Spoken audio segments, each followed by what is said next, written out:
Смотрите, какая маленькая хитрюга, да, он задремывает, положил себе игрушку, типа того, что это все подстава. Если что, храплю вовсе не я, а кабан. Борька переживает, видимо, во сне он беззащитен, и так они отгоняют хищников. Сейчас дам послушать. Секунду.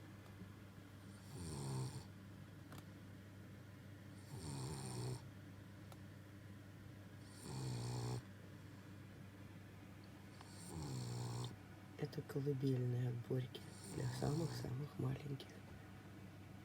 Это его одна из любимых игрушек. Он ее с собой, видите, положил. Что-то у него сегодня такое вот настроение. Старается храпеть, правда, максимально тихо, потому что видит, что мы периодически, ну так, конечно, не со зла, над ним хохочем. Слушайте, как это выражено.